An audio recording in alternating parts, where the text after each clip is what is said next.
Welcome back to the program. Many thanks for staying with us here on Newsnight. Remember, the SMS line is 22422, and I'll take a few of your SMSs shortly. And the hashtag on Twitter is Newsnight. We've got retired Chief Justice Dr. Willy Mutunga here with us in studio. I don't know if I should begin referring to you as Professor Willy Mutunga after that announcement recently. Is that the... or we can keep it Doctor for now? Well... those are just medals. You can just call me Willy Mutunga, I'm fine. I can just call you Willy Mutunga and you're fine. All right, we'll keep it that way. Yeah. And let's put up the first tweet here. Just get some thoughts of Kenyans this evening. All right, this one is, let's get the name there. Okelo Mwalimu. You ask, is Willy Mutunga planning to join forces with the Second Liberators in order to form a formidable team ahead of the 2022 general elections? If so, which presidential candidate will complete their jigsaw puzzle? And also, what's his opinion on the current state of the judiciary? Okay, that's thank you, Okelo, for that. Let's see what else we have here. Eugene Kosgei, you say, Dr. Mutunga, what is your opinion on matters concerning the governance we have had under the new constitution as a country? Have we been able to fully realize its provisions to the fullest? What's the way forward? Thank you, Eugene, although I think Dr. Mutunga spoke to that. Nehemiah Rotich, you say, Willy Mutunga walks the talk, says it like he sees it and truly loves Kenya. What else defines a statesman? Shiro, is judiciary a big letdown on graft? Should spirit of law apply on graft cases, not just the letter of the law? All right, good questions there, thank you. Okelo Mwalimu's back again, and you say, ask Willy Mutunga, given an opportunity to head the judiciary for the second time, what would he do differently? Can he rate his performance as a CJ in a scale of 1 to 10? And also, what's his opinion on the current state of the judiciary? Retired Chief Justice, we keep getting that question. Kennedy Makosi, ask him what happened to the 2013 election. Was he afraid of annulling the election?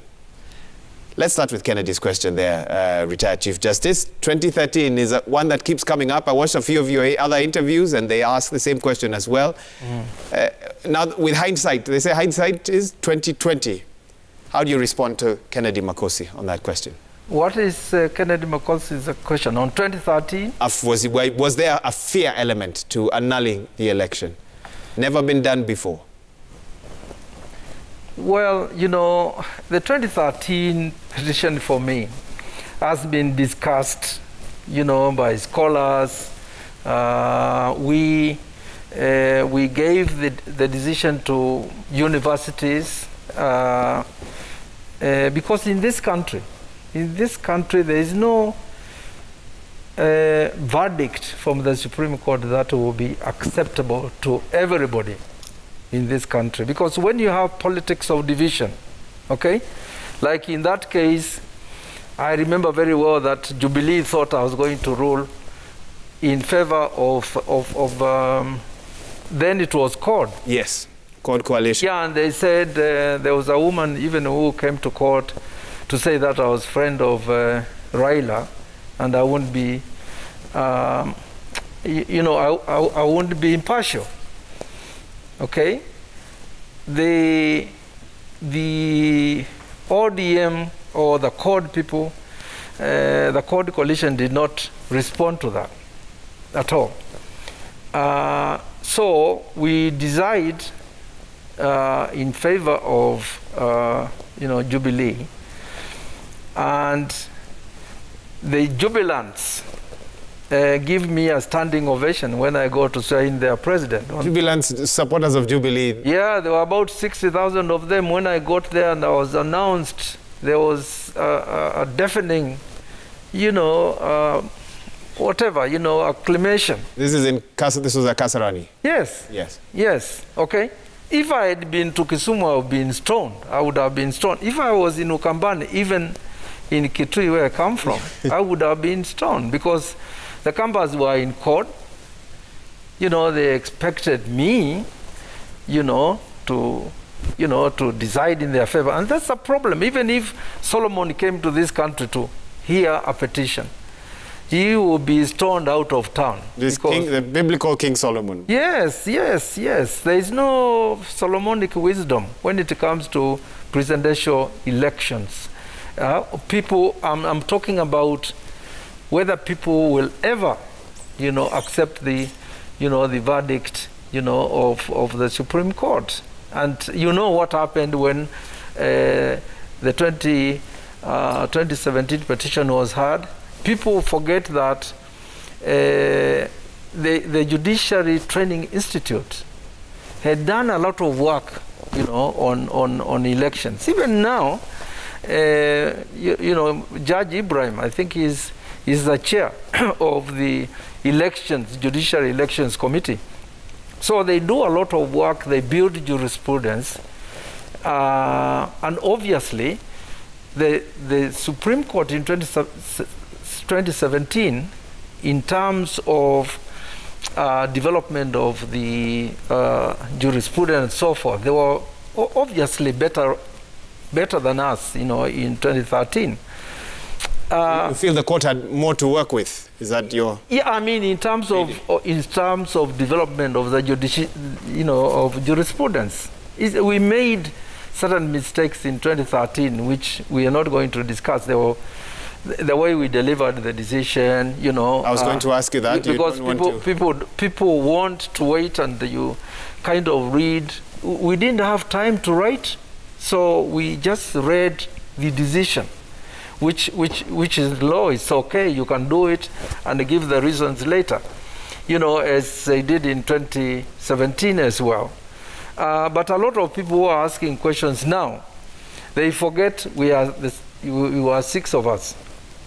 And we looked at the evidence, we looked at the law and decided. People also forget that we had asked, which is called Suomoto on our motion, to have what is called a scrutiny. And it didn't, it wasn't finished. If it was finished, if there was time, we would have, probably made a right decision. And the last thing I always tell people who on social media or wherever, they always ask the 2013 about that petition, as if that's the only thing I did, in 5 years. I asked them, now the person who lost in 2013 is a co-president. So what has he done for them? That's a question Kenyans should ask themselves. Well, I don't think the Constitution recognizes a co-president. The law that you teach. It doesn't, but the reality of politics, just like the people we elect legally are not the ones who rule us. They are enslaved by cartels and, international and national economic interests. Okay, so that's the reality of it. Okay? So law does not exist in a vacuum. And so, people should ask themselves, who basically think that, there was unfairness. All I'm saying is that it's even Solomon in a presidential petition in this country will not be acceptable because of the politics of division. People will always see, particularly the ethnic religious divide. Is powerful, and the people expect their baron or their leader to win. Let me ask you this. What sort of pressure should Chief Justice Martha Koome expect should there be a presidential petition next year based off your experience? What is it like knowing that the nation is looking up to you at a time like that? Well, I'm sure CJ Koome and our colleagues will sleep soundly. Why do you say so? Well, because, when you're in the Supreme Court, it's the argument. You wait for the evidence, okay? And you decide, okay? All they will know is that the ultimate decision will not be applauded by the entire country. That's what every judge in the Supreme Court knows.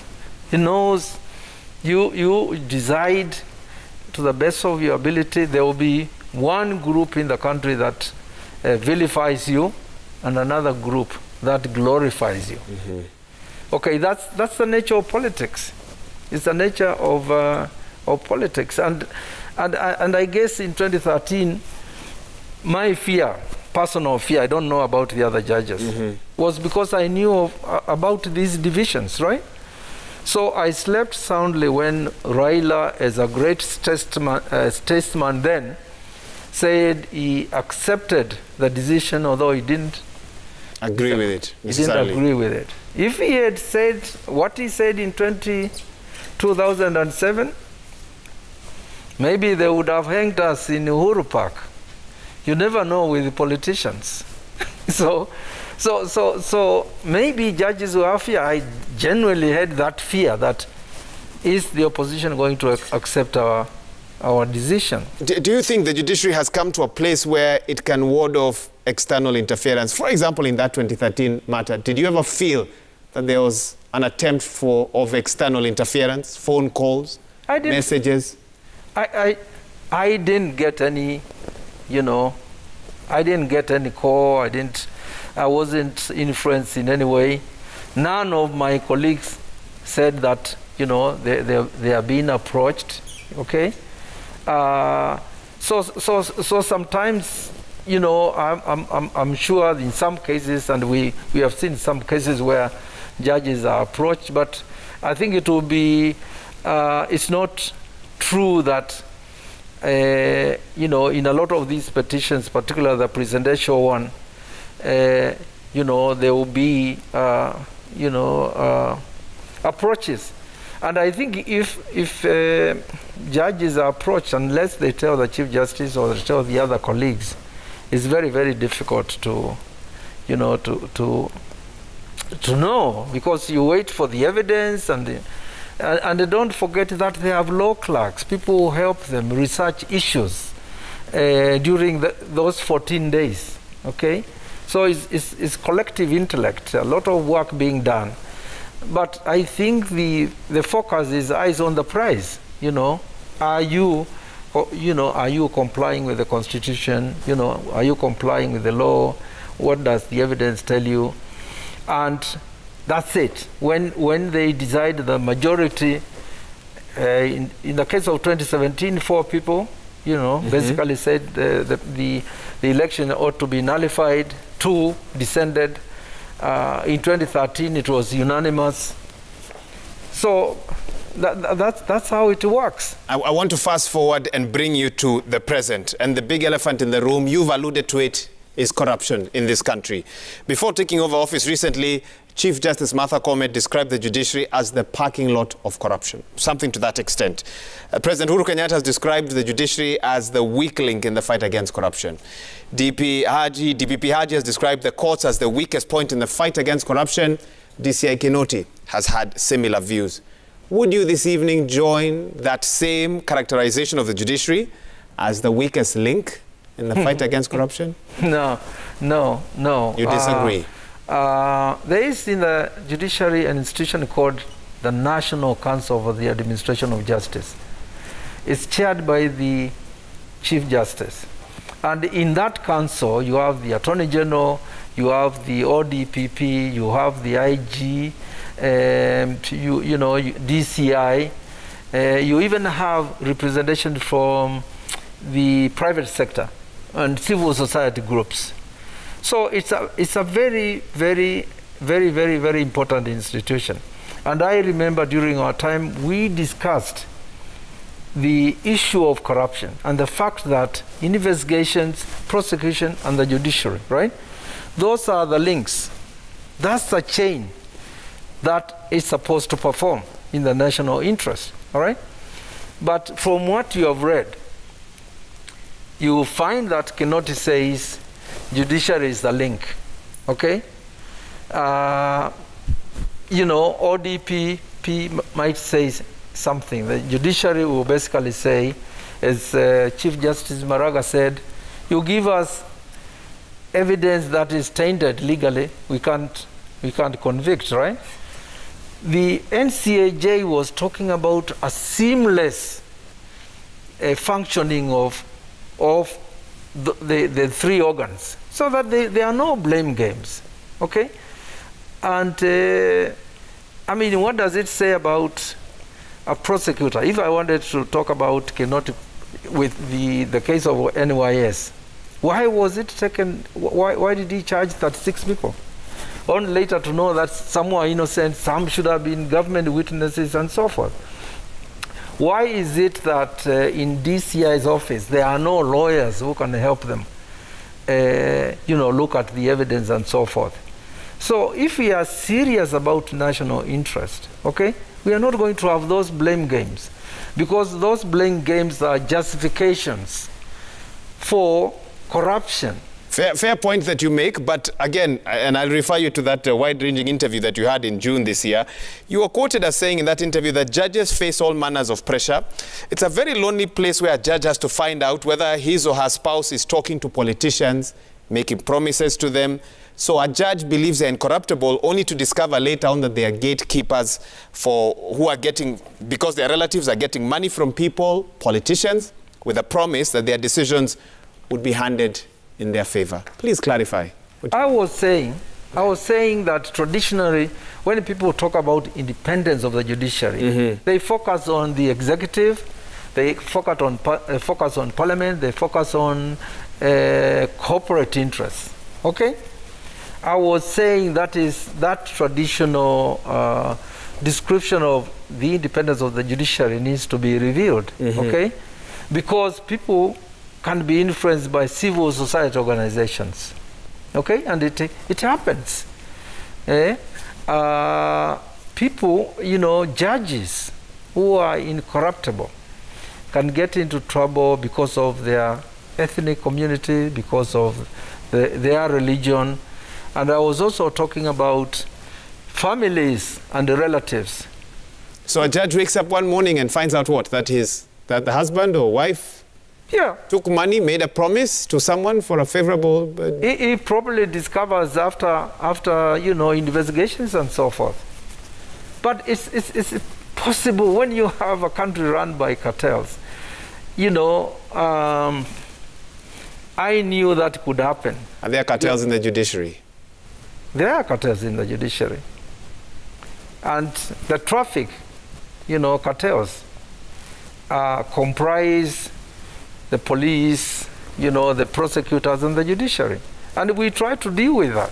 As that was going to be my next question. Why you did your term, CJ Maraga did his term. Sounds like the cartels are still thriving in the courts today. Yeah, they thrive because we have to go back to the issue of political leadership. Okay? That's the crisis I'm talking about.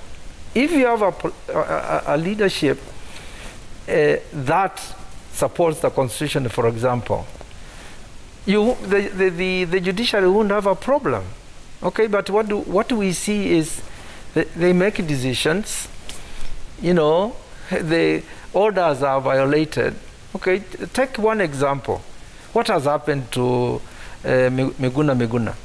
Okay, Miguna, if you look at his case, and what the judges have ordered should happen to Miguna, and how that has been subverted. It's very painful. It's very painful because in some cases the judiciary cannot enforce its orders, right? It doesn't have a police force. All it has is a moral force, and the citizens of this country will not arrest their leaders. They have that power of arresting leaders, political leaders who disobey court orders. So what I'm saying is it still goes back to the political leadership. If the political leadership is acting in the national interest, other institutions fall on line. They basically focus on what is to be done, in the country. And the judiciary has done very well. If we follow the decisions that have come out of the judiciary. Some would ask, on one hand, there are many sort of decisions by the judiciary that could be applauded, but someone would ask, and shouldn't it concern you this evening, about the criticism, about decisions made by the court, for example, what was considered a slap on the wrist by many of some of the accused during the Rio scandal judgment, for example. A slap on the wrist is what many felt, is what happened. You know... do you also have your criticism? You have strong criticism for political leadership. Should you direct some of that to the judiciary as well? Well, I can say, and I've said it on social media where I thought that, you know, some decisions didn't reflect the Constitution and the law, or even the policies like bail bond, all right? I've always basically said this idea of asking for cash bail, whether you're asking it from politicians and others, is a bad idea. The guiding principle is with what will Waiga, you know, turn up in court for trial. And if some chief comes and says, yes, I'll deliver him, or, you know, a colleague or whatever and is believed, all right? Because once you come to cash bails, people are going to be in detention. So for me, I have been critical of that. But I also know that the Judicial Training Institute is an internal institution that deals with cases that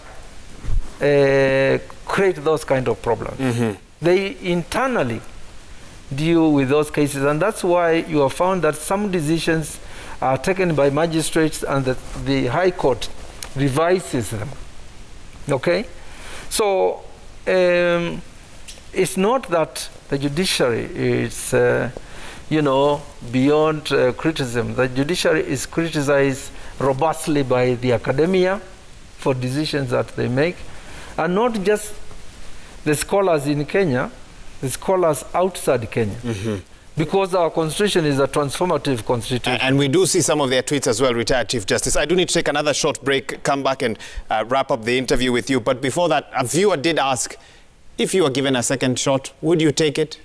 And if you would, what would you do differently? I've always had that question, and I think that it's a bad question. It's a bad question. It's a bad question. They should be asking politicians that question. They are the ones who... Tonight they're asking you. Well, Chief Justice, have you given it any thought? Well, you know, I haven't given it any thought at all, because that question is a question around the issue of legacy, okay? Mm-hmm. Where people ask you, you know, what was your legacy, all right? In this country, I'm not interested in the question of legacy, because you'll be judged, as I've said, by people who are biases. Okay? We don't have a culture of impartiality in this country. So I don't think that going back, I will do what the others are not doing. Yeah. Okay, that's your views on that. I have a few more questions for you, and I do want to read one or two tweets, retired Chief Justice, after this break. We're also receiving reports that the President has spoken and released a statement on the ICJ ruling earlier today. His Excellency the President Uhuru Kenyatta has just released a statement on the ICJ ruling earlier today. We'll see if we can play that for you on the other side of this break. But let's take a short break, come back. I've got a few more questions for the retired Chief Justice. Remember, he keeps alluding to some alternative leadership. Where is civil society in all this? I want to hear from him on that when we come back. You're watching Newsnight. Stay with us. We'll be right back.